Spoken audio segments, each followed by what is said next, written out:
Tonight on Deal or No Deal, the contestants. I can handle the pressure! The $1 million mission. The offers. $305,000 and $103,000. The ending you have to see to believe. 2 out of 3 of those cases have $1 million in it. No deal. You shut that box. It's not worth the gamble, Rich. In my heart, $1 million.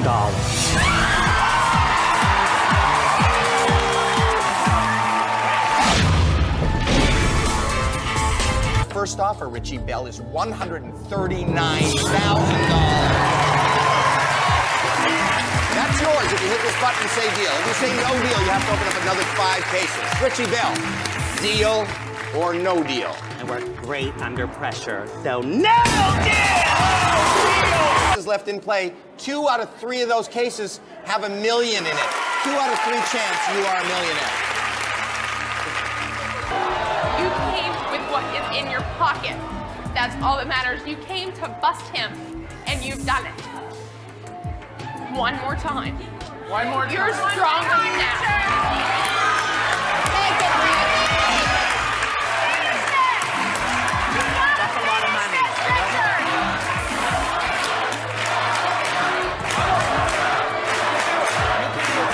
Listen, wait a minute. So are you saying deal or no deal? I'm saying no deal. No deal. No deal. You're saying no deal. What do you say? No No deal. deal. Take your case, Richard. No They're deal. saying no deal. What brought you? It's up to you. It's not worth the gamble, Rich. It's not worth the gamble, honey. No deal. Richie. No deal. His mom's saying something. What are you saying? Don't be greedy. Take the money because it's more than what you really wanted, what you thought that you would get. Be sensible. I'm proud of you. I'm proud of you. Take the deal. Take the deal. You know that's the best thing to do. Deal or no deal?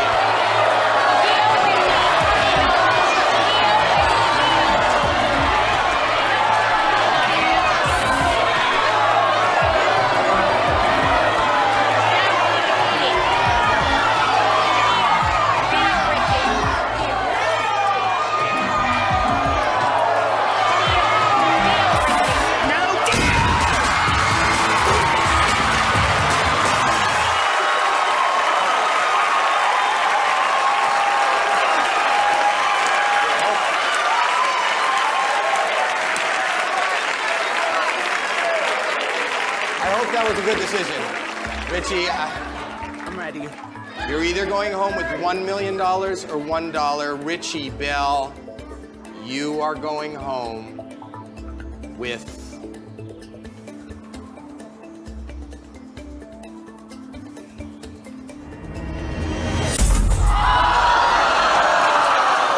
plus the $10,000 you won. Open the case. I am so sorry. I am so sorry.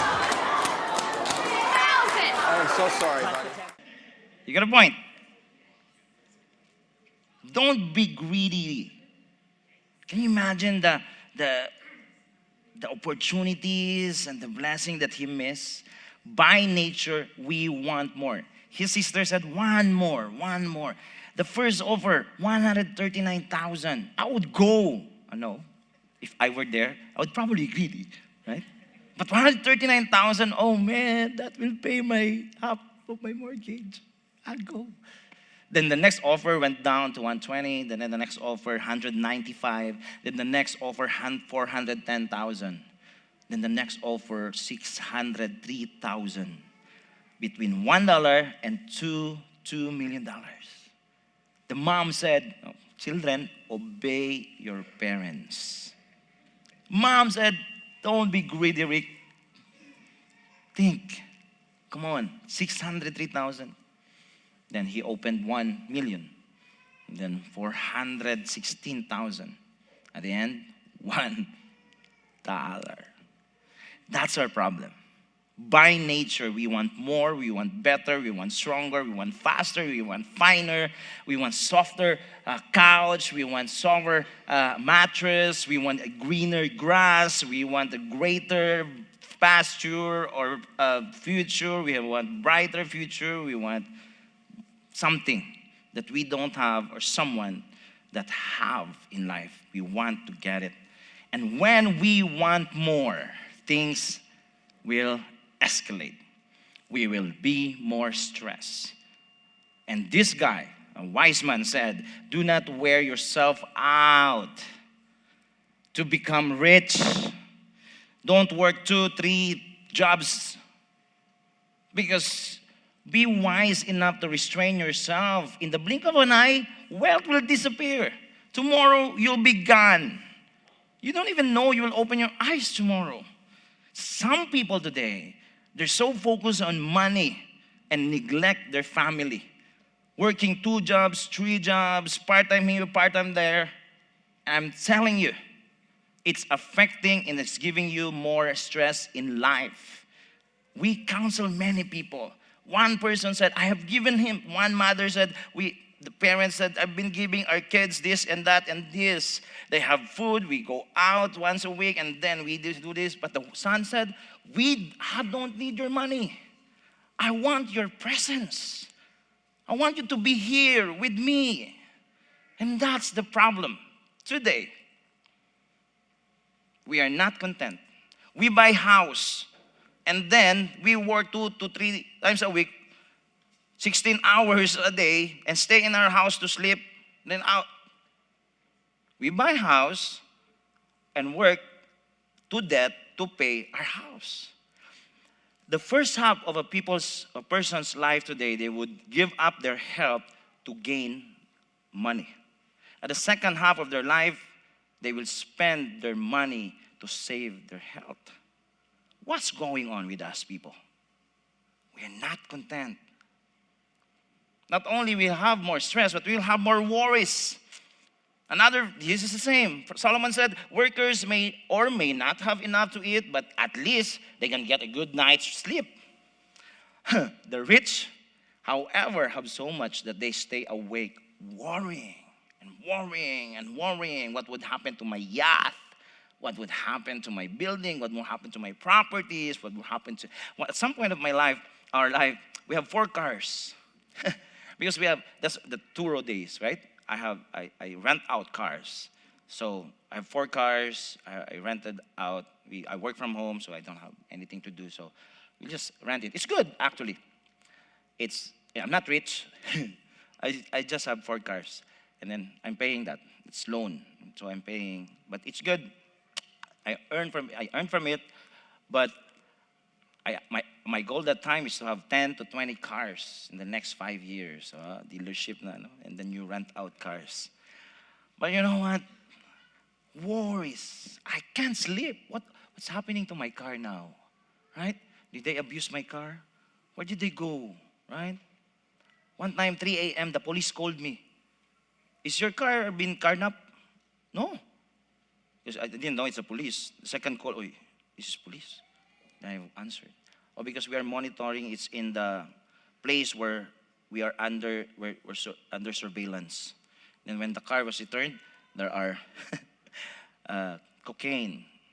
I found some cocaine in my car. Oh, goodness, wow. I worry a lot. I have to worry about the insurance. I have 4 cars to worry about the maintenance. I have to deal with different kinds of people. And the windshield, the 3 cars, I experienced 3 smashed windshield. And then bumper was broken and all other worries accompanied to it. But now, we have 1 car. Whew, peaceful sleep, huh? I don't have to worry about other cars. I just have to worry about my car. And then if we go somewhere, all our families were together. We're not driving separately, right? Sweetie, where are you going? Okay, we'll go together. Okay. I'm going to work. Uy, no, we will drive you to work. Okay. So, one whole family, and we're talking. Imagine, if less stress, if you don't have much properties and all, right? And you will have peaceful mind. No stress, no worries. Not only that, you will also experience, if you are discontented, you'll experience sadness. Ecclesiastes 5:10 says, those who love money will never have enough. You will want more, want more, want more. And then, how meaningless to think that wealth brings true happiness. Money and possession will never give us true happiness in life. The world will say, love money, use people. God said, and this is the principle I want us to live and want us to live. Use money, love people. Don't you ever love money and use people. Discontentment will always rob us with joy and true happiness in life. Because you want more. You will never have enough. You want to have more. When you have it, what you want already, new shoes, new bags and all, then you will want more. And then you'll have it, and then you will want more again, and want more again, and want more again. Yes, you will have temporary happiness. Money can buy temporary happiness, right? You'll buy a new car. Ooh, the smell of the car for one whole month. Happy. Diba? New house. Wow, happy. But that's temporary happiness. New clothes, new pants, new shoes. And that's temporary happiness. But the truth is, all these things will fade. All these things will be decayed. Money will be gone. Your family and relationships with people will stay. People is more important than money. Agree? And if we want more and more, then that will create more conflicts in life. Proverbs 15:27 says, greedy people bring trouble to their family. Do you know that the number one cause of divorce is financial tension in marriage? Till death do us part. Till utang do us part. Right? It's death is always the reason.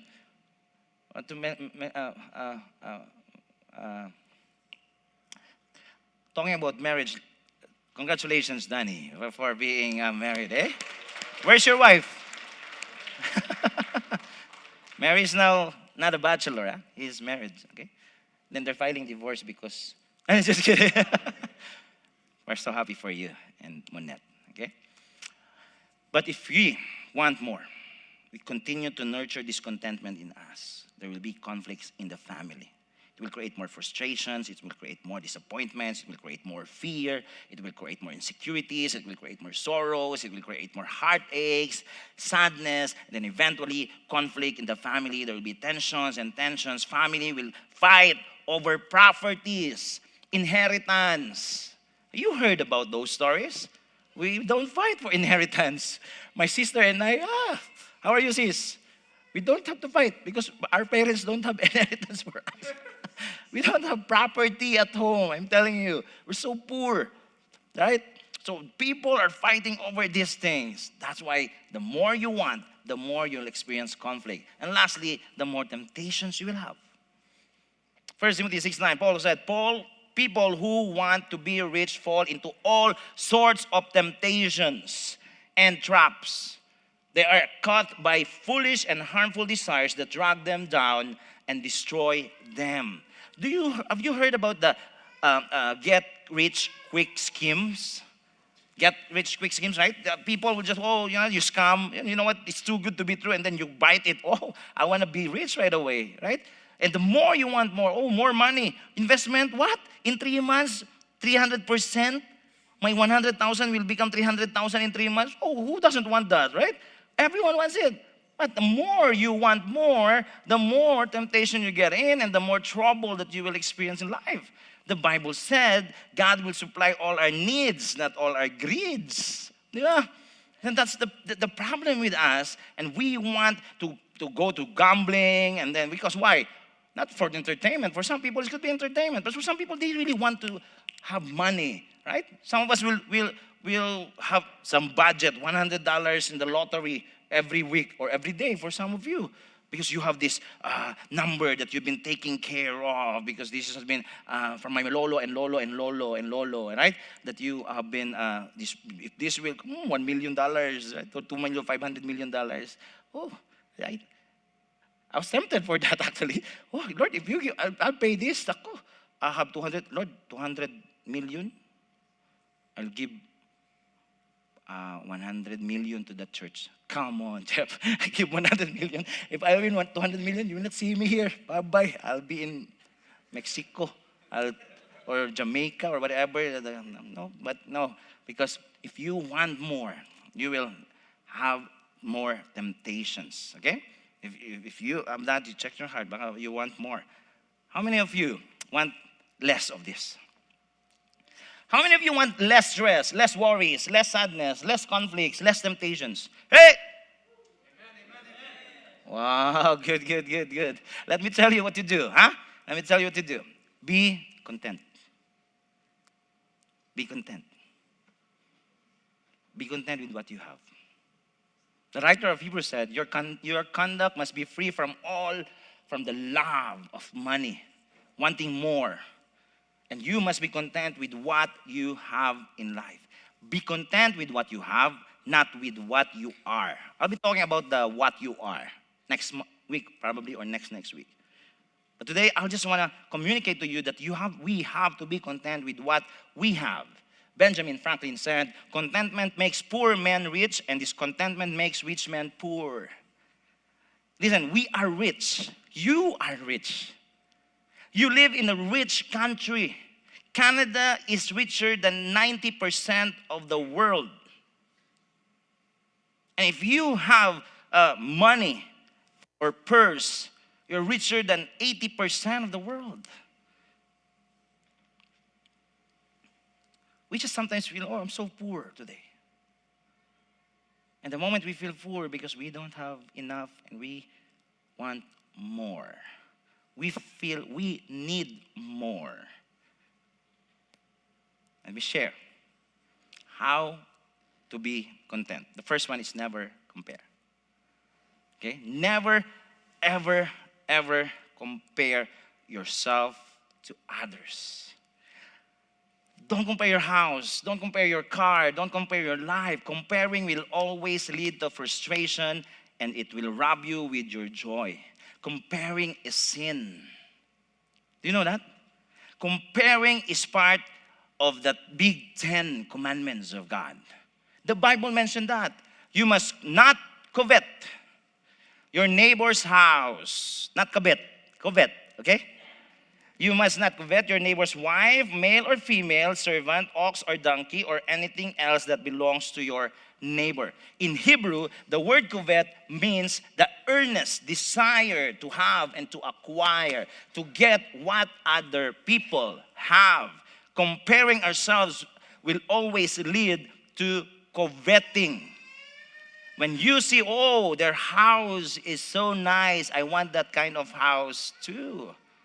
And this is so important that God put this commandment belong to do not murder, do not commit adultery, do not steal. And this is big thing for God. Not being content and comparing ourselves with others is part of the big 10 of God that He wrote in His own fingers and gave it to Moses to communicate to His people. Something to think about. Let's stop comparing ourselves. The moment we compare, then we find something. There's something that I want. I want bigger. I want better. I want a better job. I want a bigger house. I want a faster car. I want a stronger husband. Delicado. And that's the start of discontentment. Then you will long. And you will look, then you will do something out of it. And after you do something out of it, you will not enjoy what you have. Then you will try your best to get something what other people have. You are usually content with your house until you visit someone's house. Wow, sweetie, we live in a duplex. They live in, right? You are usually content with your countertop, right? Laminate, quartz, sweetie, quartz. Right? You're usually content with your car. Till you sat with JP, Tesla, electric car, sweetie. Usually content with your TV. Wow, small TV. Then you watch a movie in your neighbor's TV or your small groups. Wow, I think 65 is not enough. I want 75. At least I can see the puck. Diba? When Oilers is playing, oh, we're losing, man. That's just early in the season. You're usually content with your husband until you compare your husband. You're usually content with your wife. You're usually content with your sofa until you sat in your friend's sofa. How many guilty of this? Don't raise your hand. Okay? All of us are guilty of this. Don't compare yourself. If they have something bigger, the truth is they're also paying bigger. You have to be thankful. Huh? Lord, they have big house. Oh yeah, their mortgage is $4,000 a month. Right? Oh, I'm so happy we have this house. I was talking to, if I just see, we go to this house always. I said to her, if I only knew that house, I would move there. So expensive the inflation rate today, right? If they have bigger, they're paying bigger. Be thankful to God. Huh? The more you compare, even your own family, the more that you will be discontented with your own family. The more troubles, the more conflicts, the more unhappy you will be. Right? I wish my husband is like him. Are you kidding me? So disrespectful. I wish my wife is like her. Never ever compare. I think I deserve someone better. Are you insulting God? Thou shalt not covet. Do not compare yourself. Do not have this eager longing and desire to acquire and to get something that you don't have, that your neighbors have. You will not be happy. You will never be contented. Do not compare. Be thankful for what you have. There? Husbands, if you're sitting with your wife, put your hand. I will never compare you. I'm so contented with you, sweetie. Tell your wife, sweetie, I'm so content. Tell your wife, I'm so contented with you. Be content with what you have. Lil J and Ryan, stop. Be content. Do not compare. Okay? The next one is be grateful always. If God gives us wealth and property and lets us enjoy them, God gives us wealth and property and He lets us enjoy them, we should be grateful and enjoy what we have worked for. It is a gift from God. God has gifted you everything you need. Enjoy it. Don't look at the other person. Enjoy. Oh Lord, you gave me house. Wow, thank you, Lord. Enjoy that. Don't look at the other person. Be grateful that you have. God is not a cosmic killjoy. He's not looking from afar and He wants you to be constrained. Jesus even Himself said, I came that you might have life and enjoy life to the full. We have to be grateful. The moment you'll be grateful, the more you will be content with your life. A Canadian-American theologian and a Bible teacher, he said, Harry Ironside said, he actually founded Moody Church in New York and Chicago. We would worry less if we praise God more. Thanksgiving is the enemy of discontentment. Thanksgiving is the enemy of discontentment. Like what I said earlier, by nature we are discontented people. We are not satisfied. We want more. We will never have enough. We only think of ourselves. Naturally, we want this and that, there, whatever they have, we want that. And I am guilty of that many times. I always compare my job. I'm better than this guy. I have 20 years of experience in this company, multinational company. This guy, I always compare. And I would compare my house, I would compare my lifestyle, I would compare my possession, I would compare my life, Lord, why? And then that would rob me with joy. And then I learned the secret how to counter discontentment.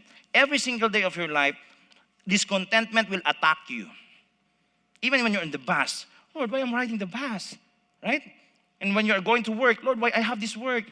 Then because you compare, and you're not grateful with what you have, with what we have in life. The secret there is be thankful always. And I want you to focus on God, what He has done for you, the blessing that He has given you. Thank God moment by moment in your life. Thank Him the moment you wake up. Because some people did not wake up this morning. The moment you open your eyes, wow, thank you, Lord, I'm still alive. I can still hug my son. I can still hug my wife. When you go and wash up and then take a bath, thank you, Lord, I have water. 2 billion people today don't have clean water, safe water. The moment you have the food and to get your breakfast, be thankful because 3.6 billion today, 46% of the world's population don't have adequate food. Thank God for the transportation that you have. We already talked about that 2 weeks ago. Thank God that we don't experience war. I'm following the war in Middle East. And every time I see those kids, I just can't help but pray and cry and be thankful. Thank God that you have a job. Yes, we get tired. We're human. But at least you have a job, man. I'm telling you. Thank God that you have friends. Many people don't have friends, don't have real friends. Be thankful that you have the church family. Many people don't have this kind of family. No one cares for them. No one prayed for them. No one shared their burden with them. Be thankful for your family. There are many orphans today.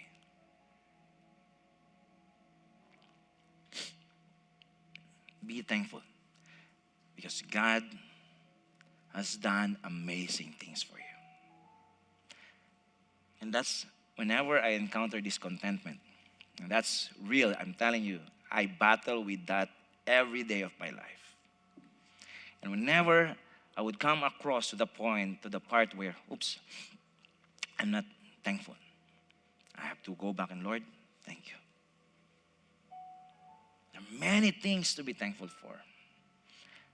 I remember the hymn, Count Your Blessings.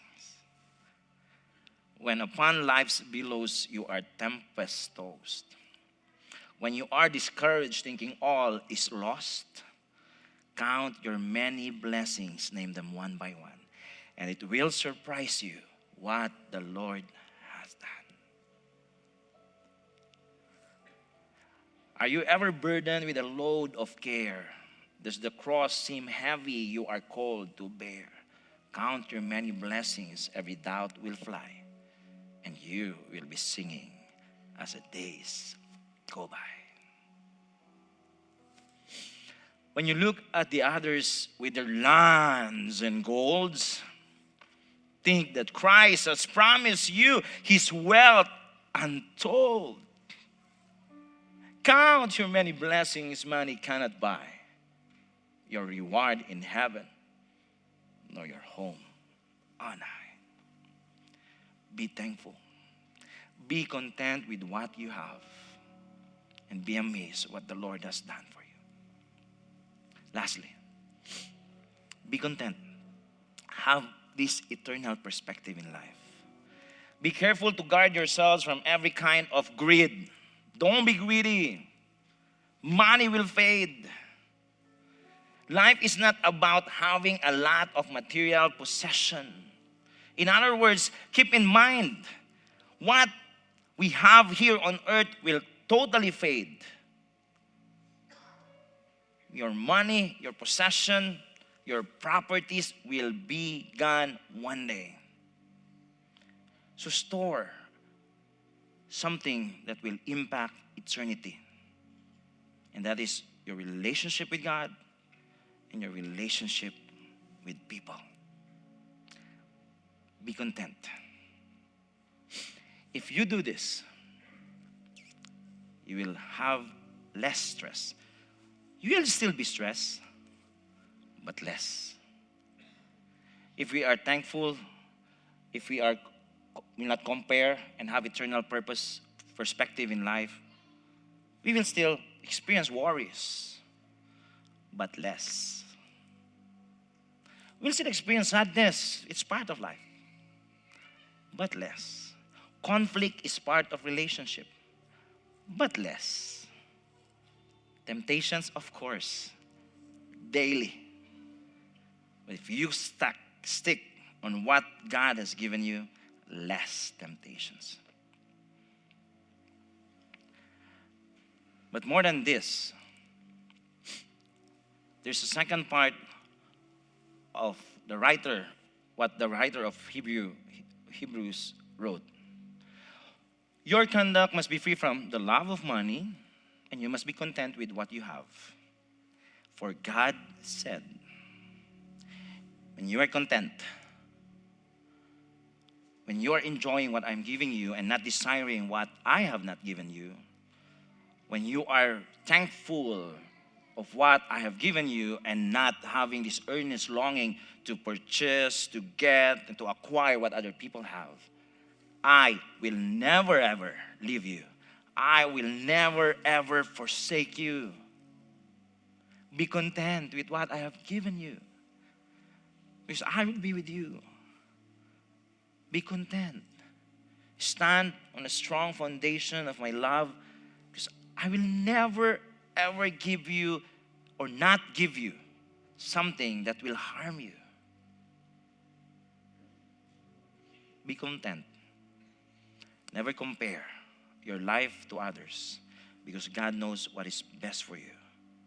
He gave you your husband because he is God's best for you. Your wife because she is God's best for you. Your family, your job, your house, your kids, because that is what's God's best for you. Be grateful, because God has done amazing beyond what you can think and imagine. And have this eternal perspective. There's only three things that will stay forever in eternity: God, His Word, and people, the souls of men and women. God will remain from eternity to eternity. Heaven and earth will fade, but His Word will still remain. His Word, His promises, His truth, and people. Have that eternal perspective. Love people. Use money. Don't use people and love money. Spend time with people. Love your family. And you will have a less worries, less stress, less conflict, less sadness, less temptations. You'll experience more and more of God.